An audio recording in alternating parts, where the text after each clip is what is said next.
आप सभी को मेरा नमस्कार। आज हम शुरू करने जा रहे हैं अपने ट्रिपल सी बुक का chapter number 6 introduction to internet WWW and web का पार्ट 4। पिछले पार्ट की तरह ही आज हम इस पार्ट में भी इंटरनेट से रिलेटेड कुछ और इम्पोर्टेंट टर्म्स के बारे में पढ़ने वाले हैं। आइए शुरू करते हैं वेबसाइट से। लेकिन वेबसाइट्स के बारे में पढ़ने से पहले हम लोगों को कुछ और इम्पोर्टेंट टर्म्स के बारे में जान लेना चाहिए। यदि हम इंटरनेट का इस्तेमाल करते हैं तो इंटरनेट को चलाने के लिए एक एप्लीकेशन सॉफ्टवेयर की जरूरत पड़ती है जिसका नाम होता है वेब ब्राउज़र। आज के टाइम में हमारे पास में काफ़ी सारे वेब ब्राउज़र्स अवेलेबल है जिनको हम प्ले स्टोर से या ऐप स्टोर से डाउनलोड करके इस्तेमाल कर सकते हैं, जैसे कि Google Chrome, Mozilla Firefox, opera mini, UC mini आदि। जब भी हम एप्लीकेशन सॉफ्टवेयर यानी कि वेब ब्राउज़र को ओपन करेंगे तो हम लोगों को सबसे पहले वहाँ पे सर्च इंजन ओपन करना होता है, जैसे कि गूगल, बिंग, याहू, एमएसएन आदि। जब हम अपने सर्च इंजन को ओपन कर लेंगे उसके बाद में हम लोगों को कोई ना कोई कीवर्ड यानी कि कोई ना कोई शब्द को सर्च करना होता है। जैसे ही हम किसी भी कीवर्ड को सर्च बार में टाइप करने के बाद में एंटर प्रेस करेंगे तो हम लोगों को एक पेज दिखाई देगा जिसको हम कहते हैं search engine result page. Search engine result page के ऊपर आप लोगों को काफ़ी सारी वेबसाइट्स के लिंक दिखाई देंगे। ये वही सब वेबसाइट होगी जिनके ऊपर हमारे द्वारा सर्च किए गए कीवर्ड से जुड़ी हुई इंफॉर्मेशन रहेगी। इसके बाद जैसे ही हम लोग उन लिंक्स पे क्लिक करेंगे या कह सकते हैं हाइपर लिंक्स पे क्लिक करेंगे तो हम लोग उसी वेबसाइट पे पहुंच जाएंगे। उस वेबसाइट पे जाने के बाद में हम लोगों को सर्च किए गए कीवर्ड के बारे में इंफॉर्मेशन मिल जाएगी। उस वेबसाइट के अंदर काफी सारे सिंगल सिंगल पेजेस दिखाई देंगे जो कि हाइपर लिंक से जुड़े हुए होंगे और उन सिंगल सिंगल पेजेस को हम लोग वेब पेजेस के नाम से जानते हैं। कुछ ऐसा समझ लीजिए जैसे कि जो एक कंप्लीट बुक होती है वो एक वेबसाइट है और बुक का single single page web page होता है। चलिए अब हम बात करते हैं टाइप्स ऑफ वेबसाइट्स के बारे में। फर्स्ट नोट में है static website. Static website is the basic type of website that is easy to create. Its web pages are coded in HTML and CSS. Its content is fixed and is same for all users and does not change unless manually updated. इसका मतलब है कि static website वो website होती है जो कि बिल्कुल बेसिक टाइप की होती है, साथ ही साथ काफ़ी ज़्यादा आसान होती है बनाने में। इसको बनाने के लिए हम लोगों को HTML और CSS के अंदर कोडिंग करनी होती है। इसके ऊपर जो भी कंटेंट होता है वो फिक्स रहता है, मतलब ऑटोमेटिकली वो चेंज नहीं होता, सभी यूजर्स के लिए सेम रहता है। और इसको चेंज करने के लिए हम लोगों को मैन्युअली अपडेट करना होगा। जब तक हम लोग अपनी मर्जी से कोडिंग की मदद से उसमें कोई अपडेट नहीं करेंगे तो उसके अंदर कोई भी ऑटोमेटिक चेंजेस देखने को नहीं मिलने वाले। जैसे कि विकिपीडिया नाम की वेबसाइट है, उसके ऊपर केवल और केवल हम लोग इंफॉर्मेशन देख सकते हैं, कोई भी अपडेट या कुछ भी ऐसा काम जो कि डायनामिकली चेंज हो सके वो नहीं दिखाई देते। नेक्स्ट आ जाता है dynamic websites. Dynamic website is a collection of dynamic web pages whose content changes dynamically. It changes based on user interaction or input, personalized and generated in real time. Dynamic websites uses client-side scripting or server-side scripting or both to generate dynamic content. Server-side scripting language like PHP, Python, Ruby and databases like MySQL. Dynamic website का मतलब होता है कुछ ऐसी website जो कि time to time automatic तरीके से चेंज होती रहती हो, या कह सकते हैं कि उनके पेजेस के ऊपर ऑटोमेटिक तरीके से चेंजेस देखने को मिलते हो। ये ऑटोमेटिक चेंजेस डिपेंड करते हैं यूजर्स के इनपुट के ऊपर। साथ ही साथ इनके अंदर जो भी आप लोगों को चेंजेस देखने को मिलते हैं, वो रियल टाइम के अंदर देखने को मिलता है, यानी कि तुरंत प्रभाव से देखने को मिलते हैं। यहाँ पे और लिखा हुआ है क्लाइंट साइड स्क्रिप्टिंग और सर्वर साइड स्क्रिप्टिंग, या फिर कह सकते हैं दोनों का इस्तेमाल किया जाता है इन वेबसाइट्स को बनाने के लिए। सर्वर साइड स्क्रिप्टिंग के अंदर हम लोगों को PHP, Python, Ruby, database like my SQL जैसी लैंग्वेजेस देखने को मिलती है। डायनेमिक वेबसाइट्स के ऊपर जो भी चेंजेस होते हैं वो यूजर्स के हिसाब से होते हैं। मान लीजिए कि आप किसी भी गवर्नमेंट जॉब के लिए कोई फॉर्म फिल कर रहे हो, तो वहां पे आप लोग जैसे ही अपना कंप्लीट फॉर्म फिल करोगे, तो वो वेबसाइट आप लोगों को एक कंप्लीट फॉर्म बना करके दे देगी, जिसके ऊपर आप लोगों की फिल की हुई सारी इंफॉर्मेशन दिखाई देती है। जो वो फाइनल प्रिंट होता है वो काफी अलग होता है उस वेब पेज से जहां पे आप लोगों ने इंफॉर्मेशन को इनपुट किया था। देखिए, इनपुट की थी आपने इंफॉर्मेशन को अलग पेज पे, लेकिन जब फाइनली उसका आप प्रिंट निकालते हो वो अलग दिखाई देता है। वो जो फाइनल प्रिंट है वो किसने जनरेट करके दिया? वो आप लोगों को वेबसाइट ने जनरेट करके दिया। और इस टाइप की वेबसाइट्स को हम लोग डायनेमिक वेबसाइट्स कहते हैं, जहां पे आप लोगों को इनपुट के थ्रू अलग अलग चेंजेस देखने को मिलते हैं, वो भी रियल टाइम के अंदर ऑटोमेटिक तरीके से। नेक्स्ट नोट है क्लाइंट। देखिए, कंप्यूटर को इंटरनेट से कनेक्ट करने के बाद में जब भी हम कंप्यूटर के अंदर कोई भी चीज सर्च करते हैं, तो वो सर्च कीवर्ड सर्च होता है और उसके बाद में वो सर्च कीवर्ड पहुंचता है सर्वर के पास में। सर्वर बड़े टाइप के कंप्यूटर्स होते हैं जिनके ऊपर वो सारी इंफॉर्मेशन रखी रहती है जो हमें चाहिए। उस टाइम पे जो हमारा कंप्यूटर होता है, यानी कि जिससे हम रिक्वेस्ट भेज रहे हैं इंफॉर्मेशन के लिए, उन कंप्यूटर्स को क्लाइंट कंप्यूटर्स कहा जाता है। और जो कंप्यूटर इंटरनेट के ऊपर हम लोगों को इंफॉर्मेशन प्रोवाइड कराने का काम करते हैं, उन बड़े कंप्यूटर्स को सर्वर कहा जाता है। यहाँ पे लिखा हुआ भी है, client a computer that request for information is known as client computer. A computer that responds and sends information according to client request is known as server. Next point है hub.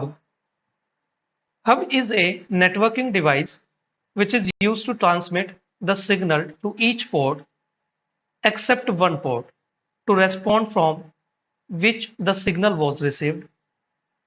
Hub is operated on physical layer. In this, packet filtering is not available. It is of three types. First is active hub, second is passive hub, and third is intelligent hub. It is used broadcast type transmission. बाकी सभी networking devices की तरह ही जो हमारा hub होता है वो भी एक नेटवर्किंग डिवाइस ही होता है। इसकी मदद से हम लोग सिग्नल्स को ट्रांसमिट करने का काम करते हैं। ये सिग्नल्स हर एक पोर्ट तक पहुंचते हैं, यानी कि हर एक नोड तक पहुंचते हैं, केवल उस नोड को छोड़कर जिससे डाटा को भेजा जा रहा है। इसके अलावा हब को हम लोग ऑपरेट करते हैं OSI मॉडल की फिजिकल लेयर के ऊपर। साथ ही साथ यहाँ पे हम लोगों को पैकेट फिल्टरिंग टेक्नोलॉजी देखने को नहीं मिलती। It is of three types. इसके तीन प्रकार होते हैं। पहला होता है एक्टिव हब, दूसरा होता है पैसिव हब और तीसरा होता है इंटेलिजेंट हब। साथ ही साथ हम लोग इसका इस्तेमाल ब्रॉडकास्ट टाइप ट्रांसमिशन के लिए करते हैं। ब्रॉडकास्ट ट्रांसमिशन का मतलब होता है किसी भी एक इंफॉर्मेशन को नेटवर्क से जुड़ी हुई सभी डिवाइसेस के पास तक पहुंचाना। जैसे कि हम लोगों ने कोई भी इंफॉर्मेशन अपने पास से सेंड की, तो वो इंफॉर्मेशन जाएगी सबसे पहले हब के पास में, और हब जो है उस इंफॉर्मेशन को सभी कनेक्टेड डिवाइसेस के पास में पहुंचा देगा, बिना ये जानकारी के कि क्या उस डिवाइस को, यानी कि उस नोड को, उस इंफॉर्मेशन की जरूरत है भी या नहीं। साथ ही साथ आप लोगों को यहाँ पे एक वर्ड और देखने को मिल रहा होगा, पैकेट फिल्टरिंग। पैकेट फिल्टरिंग का मतलब होता है पैकेट्स को फिल्टर करना नेटवर्क के ऊपर। जब भी कोई इंफॉर्मेशन नेटवर्क से हमारे कंप्यूटर के अंदर एंटर करती है, तो एंटर करने से पहले एक फायरवॉल नाम का सिस्टम जो हमारे कंप्यूटर को सुरक्षा प्रदान करता है, वो इसकी चेकिंग करता है। कि कहीं आने वाली जो इन्फॉर्मेशन है वो हमारे कंप्यूटर के लिए हानिकारक तो नहीं है। अगर हानिकारक होगी तो उन पैकेट्स को अपने कंप्यूटर में आने से रोक देगा, और अगर वो हमारी इंफॉर्मेशन जो है हमारे लिए हानिकारक नहीं होगी तो उसको वो आने देगा। इसी तकनीकी को, टेक्नोलॉजी को हम लोग पैकेट फिल्टरिंग के नाम से जानते हैं। ये टेक्नोलॉजी हब के अंदर देखने को नहीं मिलती। देखिए, इस एनिमेशन के अंदर हम लोगों को एक हब दिखाई दे रहा है। ये जो हब डिवाइस है, इसके ऊपर सपोज कीजिए कोई भी इंफॉर्मेशन नेटवर्क से आई, यानी कि इंटरनेट से आई, तो हब उस इंफॉर्मेशन को सभी कनेक्टेड डिवाइसेस के साथ में सेंड करने लग रहा है। इससे कोई फर्क नहीं पड़ता कि किसी भी नेटवर्क डिवाइस को इस इंफॉर्मेशन की जरूरत है भी कि नहीं। आइए अब हम बात करते हैं स्विच के बारे में। Switch is also a network device which is used to transmit the signals to required port only to respond from which the signal was received. It is also used to enable the connection establishment and connection termination on the basis of need. Switch is operated on data link layer. In this, packet filtering is available. It is a type of full duplex transmission mode and it is also called efficient bridge. Switch भी एक प्रकार की network device ही होती है, जैसे कि हमारा hub होता है। बस फर्क सिर्फ इतना है कि हब के अंदर सभी कनेक्टेड डिवाइसेस के पास में डाटा को ट्रांसमिट किया जाता था, जबकि यहाँ पर स्विच की मदद से केवल डाटा को वहां तक पहुंचाया जाएगा, या कह सकते हैं उस नोड तक पहुंचाया जाएगा जिस नोड को उसकी जरूरत है। इसके साथ ही स्विच की कुछ और भी प्रॉपर्टीज होती है, जैसे कि जरूरत के हिसाब से कनेक्शन को जोड़ना और साथ ही साथ कनेक्शन को बंद करना। इसके अलावा स्विच को OSI मॉडल की डाटा लिंक लेयर के ऊपर ऑपरेट कराया जाता है। साथ ही इसके अंदर हम लोगों को पैकेट फिल्टरिंग भी देखने को मिल जाती है। इसके अलावा यहाँ पे स्विच जो है वो फुल डुप्लेक्स मोड के अंदर काम करता है, और इसको हम लोग एफिशिएंट ब्रिज के नाम से भी जानते हैं। अब यहाँ पे एक शब्द आया है, full duplex mode. Full duplex mode का मतलब होता है कि एक ही लाइन ऑफ कनेक्शन की मदद से हम लोग दोनों साइड डाटा को ट्रांसमिट कर सकते हैं, और वो भी एक ही टाइम पे। आइए अब हम इस डायग्राम की मदद से समझते हैं कि स्विच किस तरीके से काम करता है। देखिए, इसके अंदर डाटा जो है वो नोड नंबर 6 से आ रहा है, और उसके बाद में वही डाटा नोड नंबर 4 के पास में जा रहा है। साथ ही साथ जो PC1 यानी कि नोड नंबर 1 है, उससे भी डाटा आ रहा है, और वो जो डाटा है वो आप लोगों का नोड नंबर 2 के ऊपर चला जा रहा है। यहाँ पे जो भी डाटा आएगा स्विच के पास में, वो डाटा केवल उसी नोड को भेजा जाएगा जिसके लिए वो डाटा सेंड किया गया है। ऐसा नहीं है जैसे कि हब के अंदर कोई भी आने वाला डाटा हर नोड को ट्रांसफर किया जाता है। नेक्स्ट नोट है राउटर।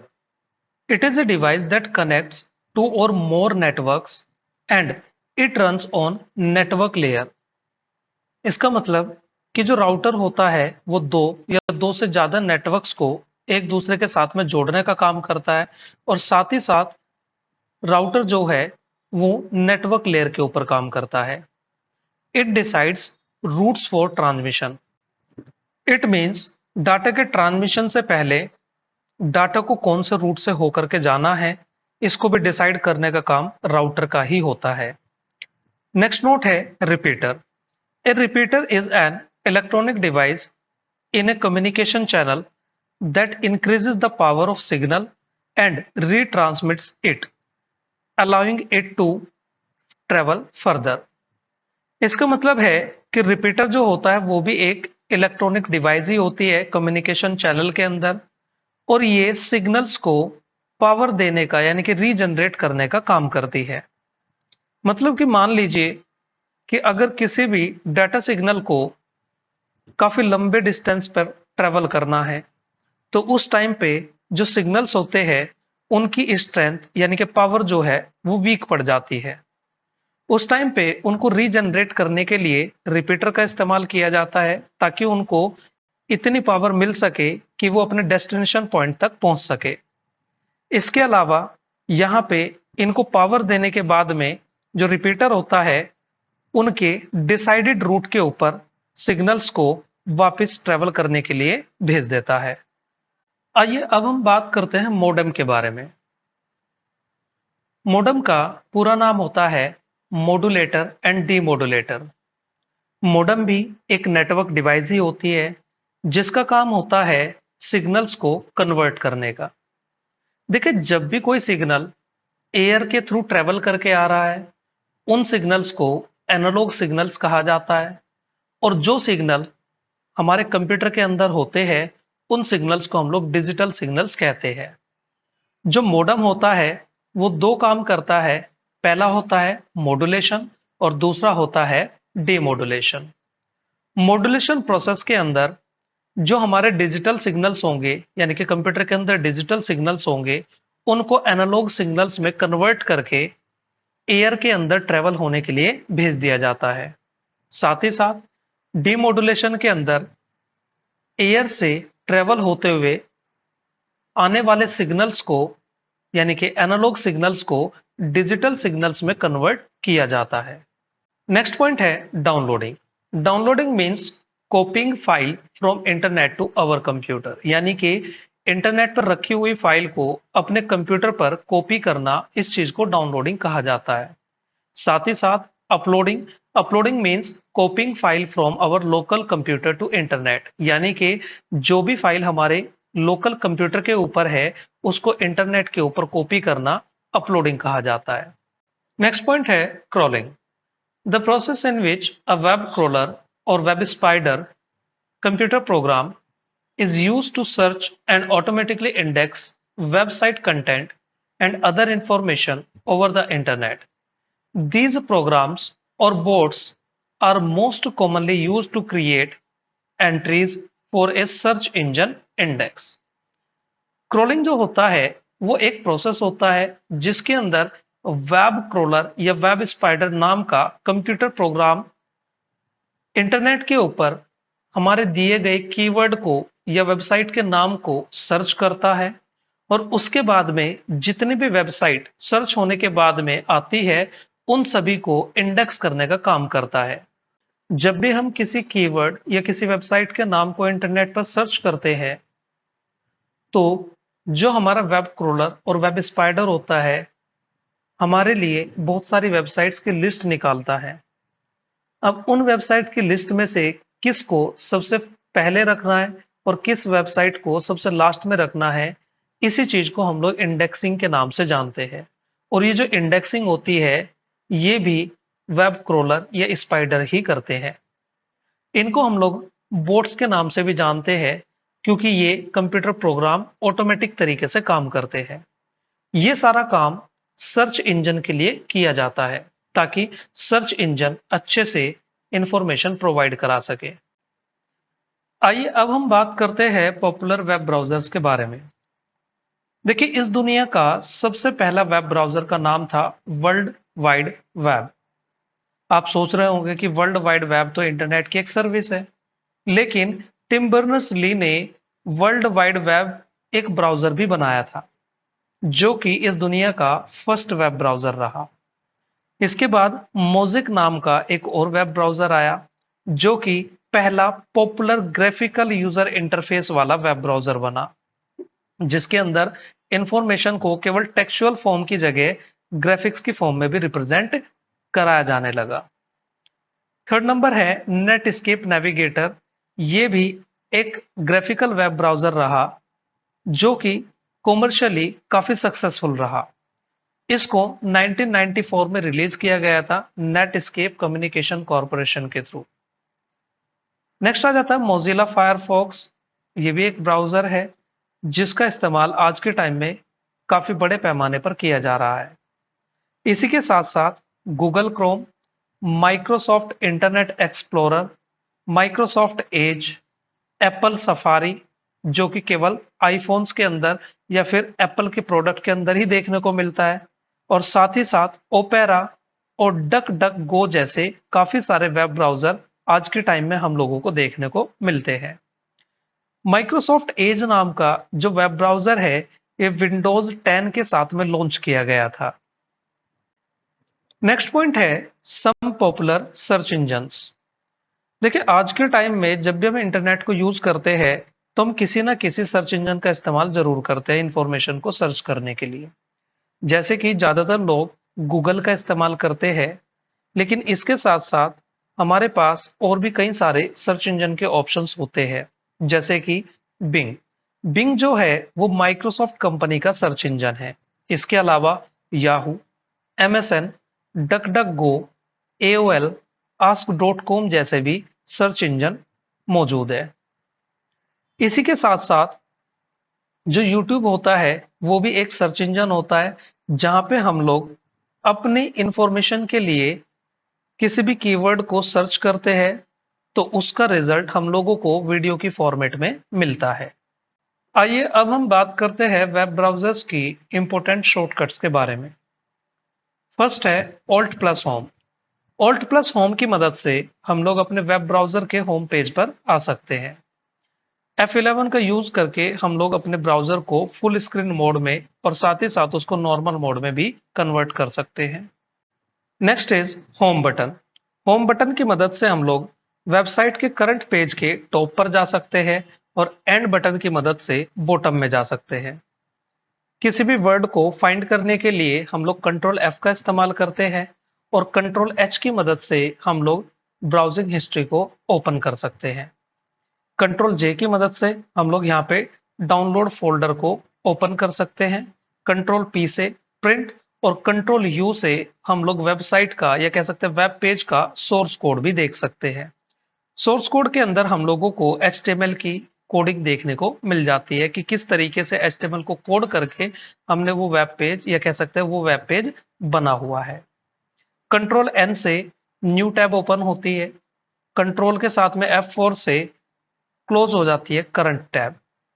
साथ ही साथ कंट्रोल T से एक नई टैब ओपन भी कर सकते हैं और कंट्रोल 0 से हम लोग अपने वेब ब्राउजर के जूम परसेंटेज को 100% पर ला सकते हैं। चलिए अब हम बात करते हैं ट्रांसमिशन मीडियम के बारे में। यहाँ पे लिखा हुआ है transmission media is the way the systems are connected to route data signals in a network. यानी कि ट्रांसमिशन मीडिया वो माध्यम होता है जिसकी मदद से हम लोग इंटरनेट के अंदर यानी कि नेटवर्क के अंदर डाटा को एक जगह से दूसरी जगह भेजते हैं। यहाँ पे लिखा हुआ है the telecommunication links are classified into two categories. यानी कि जो यहाँ पे हम लोग ट्रांसमिशन मीडिया की बात कर रहे हैं वो दो प्रकार के होते हैं। पहला होता है गाइडेड मीडिया, जिसके अंदर हम लोग किसी न किसी प्रकार के तार का यानी कि वायर का इस्तेमाल करते हैं। और दूसरा होता है अनगाइडेड मीडिया, जिसके अंदर हम लोग किसी भी प्रकार के तार का यानी कि वायर का इस्तेमाल नहीं करते। Both guided and unguided media are used for short distance LAN, MAN as well as long distance like WAN communication। यानी कि दोनों ही प्रकार के जो मीडिया होते हैं, माध्यम होते हैं, वो इस्तेमाल किए जाते हैं शॉर्ट और साथ ही साथ लॉन्ग डिस्टेंस के लिए। जैसे कि लैन यानी कि लोकल एरिया नेटवर्क या फिर मेट्रोपॉलिटन एरिया नेटवर्क के लिए, इसके साथ साथ वाइड एरिया नेटवर्क के लिए भी। आइए अब हम बात करते हैं गाइडेड मीडिया और अनगाइडेड मीडिया के बीच में डिफरेंसेस की। गाइडेड मीडिया के अंदर सिग्नल्स को ट्रेवल कराने के लिए फिजिकल पाथ की जरूरत पड़ती है, जैसे कि कोई प्रॉपर वायर। इसमें कई अलग अलग टाइप के वायर्स हो सकते हैं। वहीं अनगाइडेड मीडिया के अंदर सिग्नल्स को ट्रेवल कराने के लिए एयर का इस्तेमाल किया जाता है, या कह सकते हैं कई बार वाटर का भी इस्तेमाल किया जाता है। गाइडेड मीडिया के अंदर तारों का इस्तेमाल होने की वजह से इसको वायर्ड कम्युनिकेशन भी कहते हैं और इसके अंदर डाटा सिग्नल एक बाउंड्री के अंदर ही ट्रेवल करते हैं। जबकि अनगाइडेड मीडिया के अंदर किसी भी प्रकार के तार का इस्तेमाल नहीं किया जाता, इसी वजह से हम इसको वायरलेस कम्युनिकेशन भी कहते हैं। और यहाँ पे डाटा सिग्नल्स की कोई भी बाउंड्रीज वगैरह नहीं होती। साथ ही साथ यहाँ पे लिखा हुआ है it provides directions to signals for traveling Twisted pair cable, coaxial cable and fiber optic cable are its example। यानी कि गाइडेड मीडिया के अंदर एक पर्टिकुलर डायरेक्शन में ही सिग्नल्स को ट्रेवल कराया जा सकता है और साथ ही साथ यहाँ पे twisted pair cable, coaxial cable और फाइबर ऑप्टिक केबल जैसी तारों का इस्तेमाल किया जाता है। अनगाइडेड मीडिया के अंदर it does not provide any direction. Radio waves, microwaves and infrared waves are its example. Unguided media के अंदर कोई भी डायरेक्शन वगैरह नहीं होती। यहाँ पे रेडियो सिग्नल्स का या कह सकते हैं रेडियो वेव्स का, माइक्रोवेव्स का और इंफ्रारेड वेव्स का इस्तेमाल किया जाता है डाटा को ट्रेवल कराने के लिए। चलिए अब हम समझते हैं डायग्राम्स की मदद से कि गाइडेड मीडिया के अंदर यूज होने वाली केबल की स्ट्रक्चर्स कैसी होती है। जैसे कि सबसे पहले डायग्राम के अंदर यहाँ पर आप लोगों को ट्विस्टेड पेयर केबल देखने को मिल जाती है। इसका जो बाहर वाला हिस्सा होता है उसको हम लोग आउटर जैकेट के नाम से बोलते हैं, जिसको प्लास्टिक का बनाया जाता है। इसके अंदर आप लोगों को ओवरऑल शील्ड देखने को मिल जाती है। ये शील्ड कई बार एल्यूमिनियम फॉइल टाइप की होती है। इसके अंदर आप लोगों को पेयर शील्ड देखने को मिलती है और पेयर शील्ड के अंदर आप लोगों को यहाँ पे ट्विस्टेड पेयर केबल देखने को मिलते हैं। यहाँ पे आप लोग देख पा रहे होंगे कि यहाँ पे जो पेयर्स होते हैं केबल के वे एक दूसरे के ऊपर ट्विस्ट रहते हैं, यानी कि मुड़े हुए होते हैं। यहाँ पे कलर कोड होते हैं जिसकी मदद से हम इन केबल को पहचान सकते हैं कि केबल के किस वायर का इस्तेमाल किस तरीके से किया जाता है। अब बात करते हैं कोएक्सियल केबल के बारे में। तो कोएक्सियल केबल का इस्तेमाल आप लोगों ने कई बार डिश टीवी एंटीना वगैरह के साथ में किया होगा। इसके जो सबसे ऊपर वाली प्लास्टिक कवर होती है इसको हम लोग नॉर्मली आउटर जैकेट के नाम से ही जानते हैं। इसके अंदर आप लोगों को एक एल्यूमिनियम की टाइप की जाली देखने को मिल जाती है जिसको हम लोग यहाँ पे आउटर कंडक्टर कहते हैं।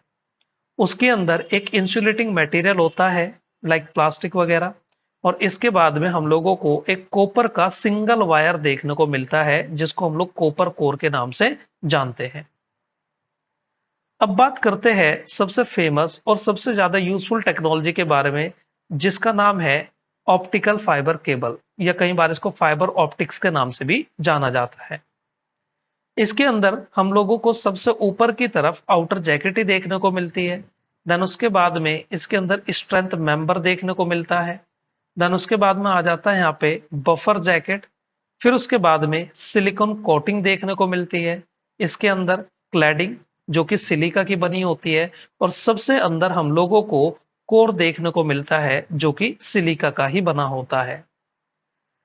इसके अंदर जो क्लैडिंग और कोर है इसी को हम लोग ऑप्टिकल फाइबर के नाम से जानते हैं।